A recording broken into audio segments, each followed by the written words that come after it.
Chapter 12. Not long after I closed my July cotton deal more successfully than I had expected, I received by mail a request for an interview. The letter was signed by Percy Thomas. Of course, I immediately answered that I'd be glad to see him at my office at any time he cared to call. The next day, he came. I had long admired him. His name was a household word wherever men took an interest in growing or buying or selling cotton. In Europe, as well as all over this country, people quoted Percy Thomas's opinions to me.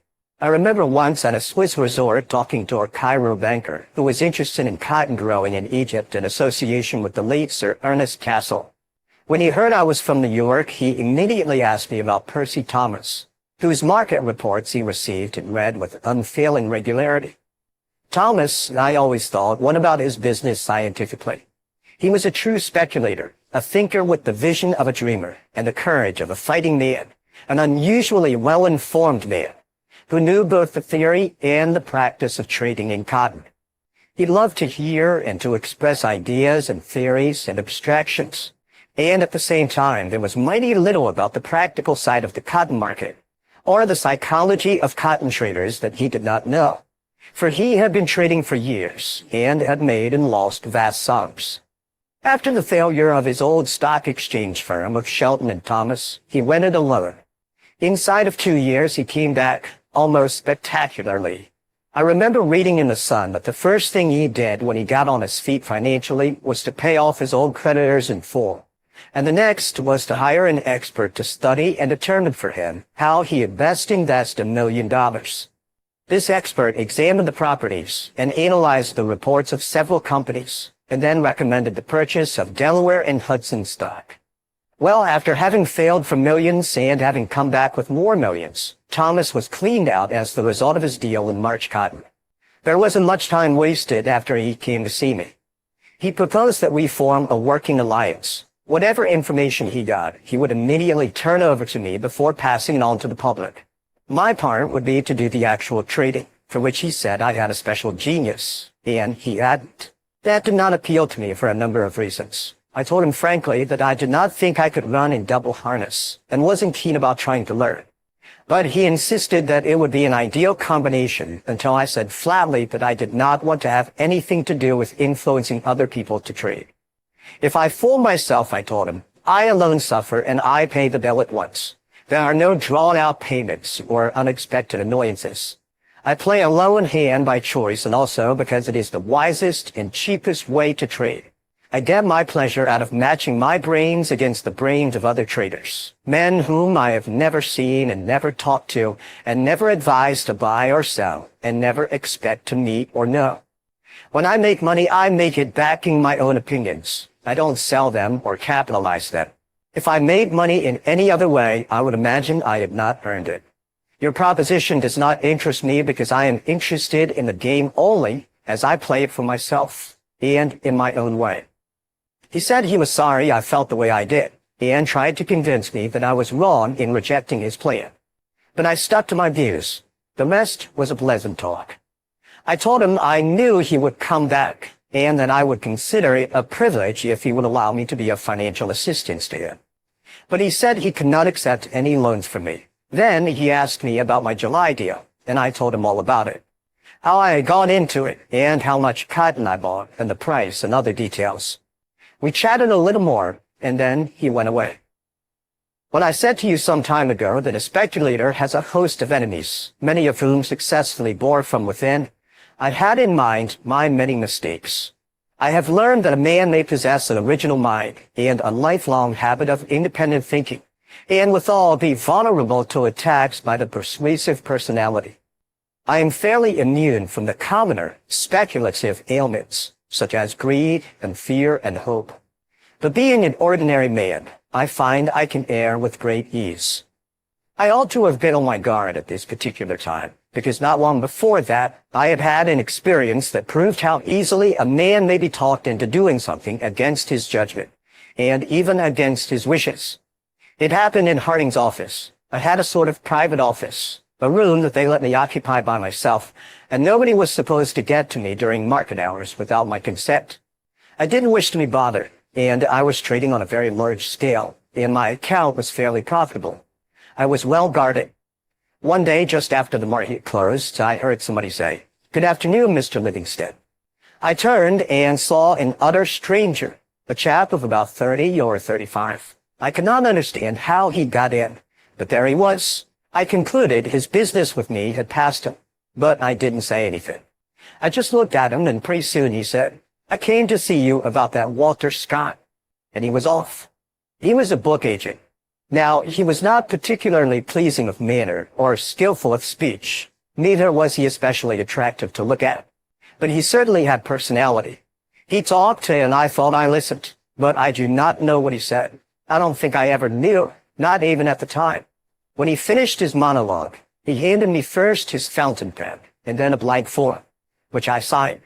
It was a contract to take a set of Scott's works for $500. The moment I signed, I came to, but he had the contract safe in his pocket. I did not want the books. I had no place for them. They weren't of any use whatever to me. I had nobody to give them to. Yet I had agreed to buy them for $500. I am so accustomed to losing money that I never think first of that phase of my mistakes. It is always the play itself, the reason why. In the first place, I wish to know my own limitations and habits of thought. Another reason is that I do not wish to make the same mistake a second time. A man can excuse his mistakes only by capitalizing them to his subsequent profit. Well, having made a $500 mistake, but not yet having localized the trouble, I just looked at the fellow to size him up as a first step. I'll be hanged if he didn't actually smile at me, an understanding little smile. He seemed to read my thoughts. I somehow knew that I did not have to explain anything to him. He knew it without my telling him. So I skipped the explanations and the preliminaries and asked him, "How much commission will you get on that $500 order?" He promptly shook his head and said, "I can't do it, sorry." "How much do you get?" I persisted. "A third, but I can't do it," he said. A third of $500 is $166.66. I'll give you $200 cash if you give me back that signed contract. And to prove it, I took the money out of my pocket. "I told you I couldn't do it," he said. "Do all your customers make the same offer to you?" I asked. "No," he answered. "Then why were you so sure that I was going to make it?" "It's what your type of sport would do. You're a first-class loser, and that makes you a first-class businessman. I'm much obliged to you, but I can't do it. Now tell me why you do not wish to make more than your commission." "It isn't that exactly," he said. "I'm not working just for the commission." "What are you working for then?" "For the commission and the record," he answered. "What record?" "Mine." "What are you driving at?" "Do you work for money alone?" he asked me. "Yes," I said. "No," and he shook his head. "No, you don't. You wouldn't get enough fun out of it. You certainly do not work merely to add a few more dollars to your bank account. And you're not in Wall Street because you like easy money. You get your funds some other way. Well, same here." I did not argue, but asked him, "And how do you get your fun?" "Well," he confessed, "we've all got a weak spot." "And what's yours?" "Vanity," he said. "Well," I told him, "you succeeded in getting me to sign off. Now I want to sign off, and I'm paying you $200 for 10 minutes work. Isn't that enough for your pride?" "No," he answered. "You see, all the rest of the bunch have been working Wall Street for months and failed to make expenses. They said it was the fault of the goods and the territory. So the office sent for me to prove that the fault was with their salesmanship and not with the books or the place. They were working on a 25% commission. I was in Cleveland where I sold 82 sets in 2 weeks. I am here to sell a certain number of sets, not only to people who did not buy them from the other agents, but to people they couldn't even get to see. That's why they give me 33 1/3%. I can't quite figure out how you sold me that set." "Why?" he said consolingly. "I sold J.P. Morgan a set." "No, you didn't," I said. He wasn't angry. He simply said, "Honest, I did. A set of Walter Scott to J.P. Morgan, who not only has some fine editions, but probably the original manuscripts of some of the novels as well. Well, here's his John Hancock." And he promptly flashed on me a contract signed by J.P. Morgan himself. It might not have been Mr. Morgan's signature, but it did not occur to me to doubt it at the time. Didn't he have mine in his pocket? All I felt was curiosity, so I asked him, "How did you get past the librarian?" "I didn't see any librarian. I saw the old man himself in his office." "That's too much," I said. Everybody knew that it was much harder to get into Mr. Morgan's private office empty-handed than into the White House with a parcel that ticked like an alarm clock. But he declared, "I did. But how did you get into his office?" "How did I get into yours?" he retorted. "I don't know. You tell me," I said. "Well, the way I got into Morgan's office and the way I got into yours are the same. I just talked to a fellow at the door whose business it was not to let me in. And the way I got Morgan to sign was the same way I got you to sign. You weren't signing a contract for a set of books. You just took the fountain pen I gave you and did what I asked you to do with it. No difference. Same as you." "And is that really Morgan's signature?" I asked him, about 3 minutes late with my skepticism. "Sure. He learned how to write his name when he was a boy. And that's all there's to it?" "That's all," he answered. "I know exactly what I'm doing. That's all the secret there is. I'm much obliged to you. Good day, Mr. Livingston." And he started to go out. "Hold on," I said. "I'm bound to have you making even $200 out of me." And I handed him $35. He shook his head. Then, "No," he said, "I can't do that. But I can do this." And he took the contract from his pocket, tore it in two, and gave me the pieces. I counted $200 and held the money before him. But he again shook his head. "Isn't that what you meant?" I said. "No." "Then why did you tear up the contract?" "Because you did not whine, but took it as I would have taken it myself had I been in your place." "But I offered you the $200 on my own accord," I said. "I know, but money isn't everything." Something in his voice made me say, "You're right, it isn't. And now, what do you really want me to do for you?" "You're quick, aren't you?" he said. "Do you really want to do something for me?" "Yes," I told him, "I do. But whether I will or not depends what it is you have in mind. Take me with you into Mr. Ed Harding's office and tell him to let me talk to him 3 minutes by the clock, then leave me alone with him." I shook my head and said, "He's a good friend of mine." "He's 50 years old and a stockbroker," said the book agent. That was perfectly true, so I took him into Ed's office. I did not hear anything more from or about that book agent. But one evening, some weeks later, when I was going uptown, I ran across him in a 6th Avenue L tree. He raised his hat very politely, and I nodded back. He came over and asked me, "How do you do, Mr. Livingston? And how is Mr. Harding?" "He's well. Why do you ask?" I felt he was holding back a story. "I sold him $2,000 worth of books that day you took me in to see him. He never said a word to me about it," I said. "No, that kind doesn't talk about it." "What kind doesn't talk?" "The kind that never makes mistakes on account of its being bad business to make them. That kind always knows what he wants and nobody can tell him different. That is the kind that's educating my children and keeps my wife in good humor. You did me a good turn, Mr. Livingston. I expected it when I gave up the $200 you were so anxious to present to me." "And if Mr. Harding hadn't given you an order?" "Oh, but I knew he would. I had found out what kind of man he was. He was a cinch." "Yes, but if he hadn't bought any books," I persisted, "I'd have come back to you and sold you something. Good day, Mr. Livingston. I'm going to see the mayor." And he got up as we pulled up to Park Place. "I hope you sell in 10 cents, I said. His Honor was a Tammany man. "I'm a Republican too," he said, and went out, not hastily, but leisurely, confident that the train would wait. And it did. I have told you this story in such detail because it concerned a remarkable man who made me buy what I did not wish to buy. He was the first man who did that to me. There never should have been a second, but there was. You can never bank on there being but one remarkable salesman in the world, or a complete immunization from the influence of personality. When Percy Thomas left my office, after I had pleasantly but definitely declined to enter into a working alliance with him, I would have sworn that our business paths would never cross. I was not sure I'd ever even see him again. But on the very next day, he wrote me a letter thanking me for my offers of help and inviting me to come and see him. I answered that I would. He wrote again. I called. I got to see a great deal of him. It was always a pleasure for me to listen to him. He knew so much and he expressed his knowledge so interestingly. I think he is the most magnetic man I've ever met.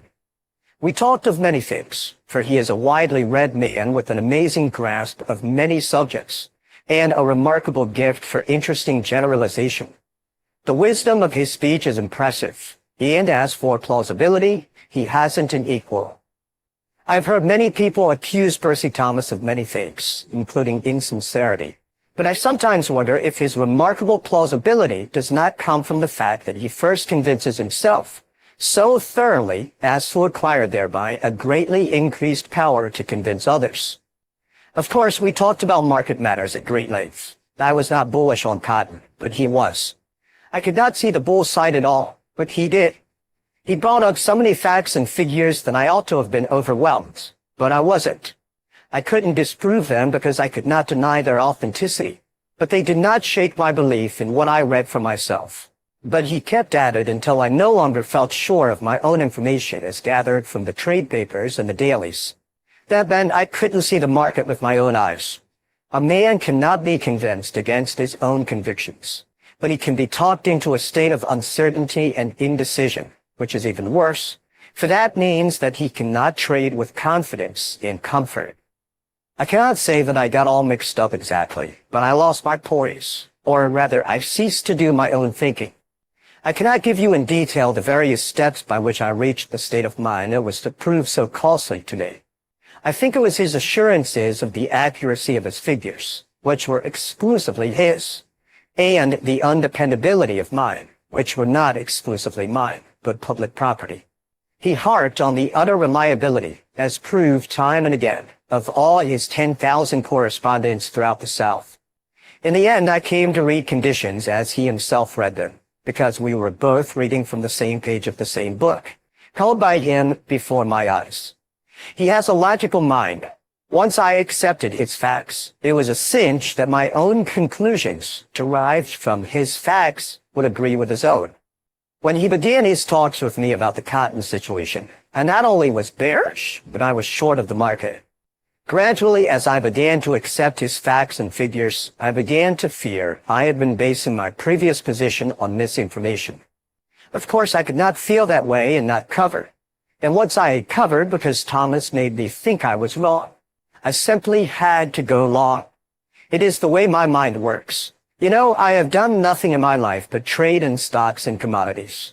I naturally think that if it is wrong to be bearish, it must be right to be a bull. And if it is right to be a bull, it is imperative to buy. As my old Palm Beach friend said, Pat Hearn used to say, you can't tell till you bet. I must prove whether I am right on the market or not, and the proofs are to be read only in my broker's statements at the end of the month. I started in to buy cotton, and in a jiffy, I had my usual line, about 60,000 bales. It was the most asinine play of my career. Instead of standing or falling by my own observation and deductions, I was merely playing another man's game. It was eminently fitting that my silly plays should not end with that. I not only bought when I had no business to be bullish, but I didn't accumulate my line in accordance with the promptings of experience. I wasn't trading right. Having listened, I was lost. The market was not going my way. I am never afraid or impatient when I am sure of my position. But the market didn't act the way it should have acted, had Thomas been right. Having taken the first wrong step, I took the second and the third, and of course, it muddled me all up. I allowed myself to be persuaded, not only into not taking my loss, but into holding up the market. That is a style of play foreign to my nature and contrary to my trading principles and theories. Even as a boy in the bucket shops, I had known better. But I was not myself. I was another man. A Thomasized person. I not only was long of cotton, but I was carrying a heavy line of wheat. That was doing famously and showed me a handsome profit.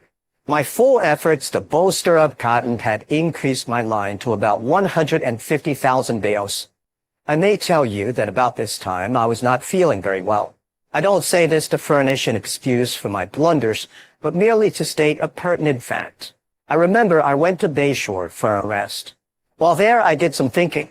It seemed to me that my speculative commitments were overlarge. I am not timid as a rule, but I got to feeling nervous, and that made me decide to lighten my load. To do this, I must clean up either the cotton or the wheat. It seems incredible that knowing the game as well as I did, and with an experience of 12 or 14 years of speculating in stocks and commodities, I did precisely the wrong thing. The cotton showed me a loss, and I kept it. The wheat showed me a profit, and I sold it out. It was an utterly foolish play, but all I can say in extenuation is that it wasn't really my deal. But Thomas, of all speculative blunders, there are few greater than trying to average a losing gain. My cotton deal proved it to be the hilt a little later. Always sell what shows you a loss and keep what shows you a profit. That was so obviously the wise thing to do, and was so well known to me that even now I marvel at myself for doing the reverse. And so I sold my wheat, deliberately cut short my profit in it. After I got out of it, the price went up 20 cents a bushel without stopping.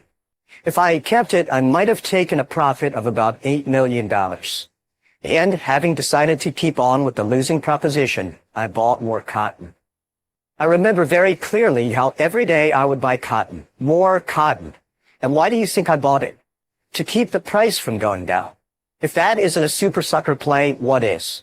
I simply kept on putting up more and more money to lose eventually. My brokers and my internet friends could not understand it, and they don't to this day. Of course, if the deal had turned out differently, I would have been a wonder. More than once I was warned against placing too much reliance on Percy Thomas's brilliant analyses. To this, I paid no heed, but kept on buying cotton to keep it from going down. I was even buying it in Liverpool. I accumulated 440,000 bales before I realized what I was doing.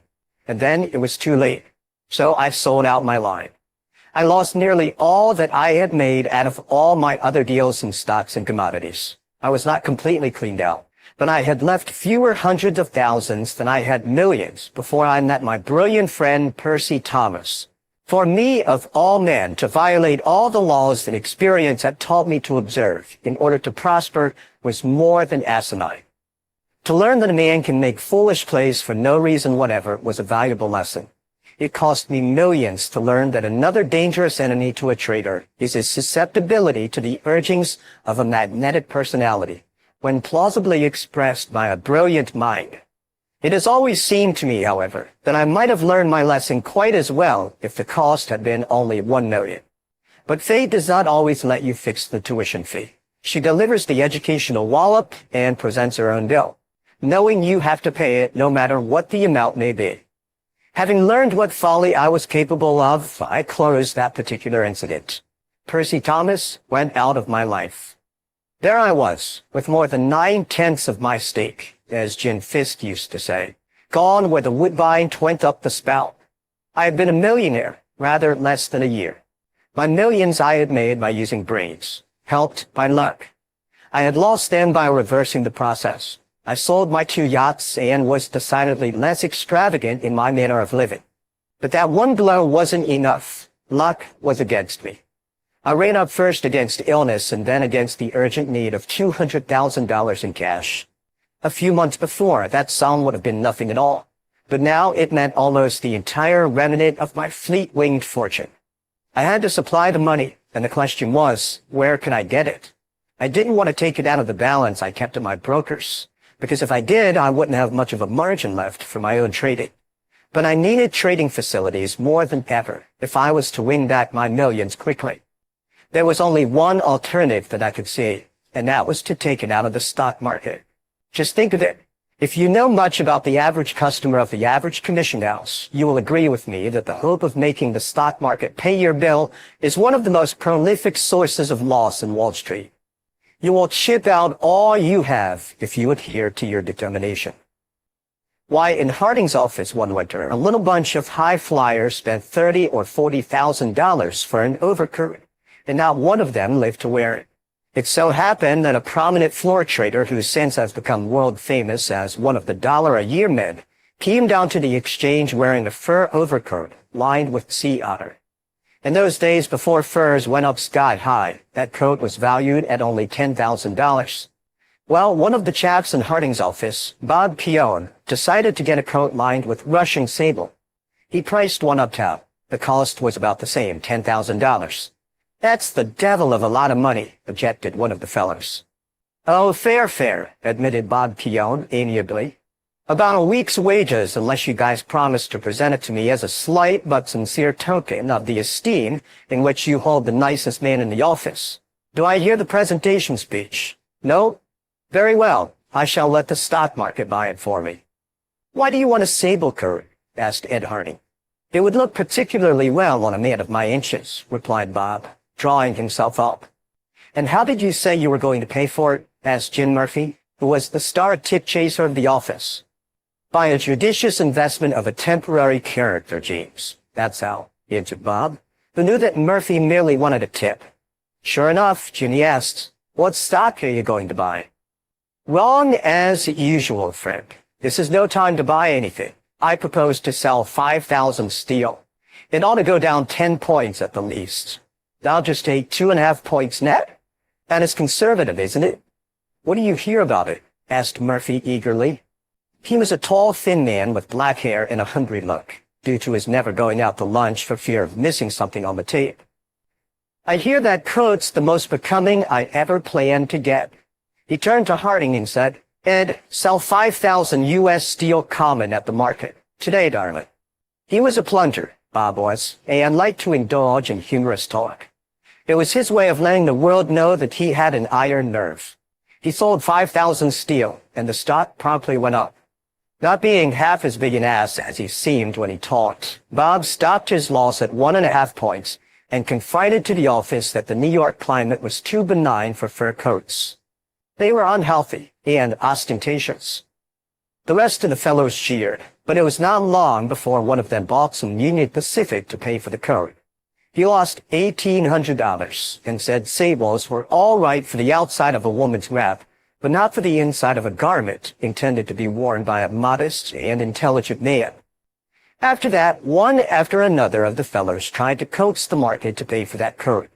One day I said I would buy it to keep the office from going broke, but they all said that it wasn't a sporting thing to do, that if I wanted the coat for myself, I ought to let the market give it to me. But Ed Harding strongly approved of my intention, and that same afternoon I went to the furrier's to buy it. I found out that a man from Chicago had bought it the week before. That was only one case. There isn't a man in Wall Street who has not lost money trying to make the market pay for an automobile, or a bracelet, or a motorboat, or a painting. I could buy a huge hospital with the birthday presents that the tight-fisted stock market has refused to pay for. In fact, of all hoodoos in Wall Street, I think the resolve to induce the stock market to act as a fairy godmother is the busiest and most persistent. Like all well-authenticated hoodoos, this has its reason for being. What does a man do when he sets out to make the stock market pay for a sudden need? Why, he merely hopes. He gambles. He therefore runs much greater risks than he would if he were speculating intelligently, in accordance with opinions or beliefs logically arrived at after a dispassionate study of underlying conditions. To begin with, he is after an immediate profit. He cannot afford to wait. The market must be nice to him at once, if at all. He flatters himself that he is not asking more than to place an even money bet, because he is prepared to run quick. Say, stock is lost at 2 points when all he hopes to make is 2 points. He hugs the fallacy that he is merely taking a 50-50 chance. Why, I've known men to lose thousands of dollars on such trades, particularly on purchases made at the height of a bull market, just before a moderate reaction. It certainly is no way to trade. Well, that crowning folly of my career as a stock operator was the last straw. It beat me. I lost what little my cotton deal had left me. It did even more harm, for I kept on trading and losing. I persisted in thinking that the stock market must perforce make money for me in the end. But the only end in sight was the end of my resources. I went into debt, not only to my principal brokers, but to other houses that accepted business from me without my putting up an adequate margin. I not only got in debt, but I stayed in debt from then on.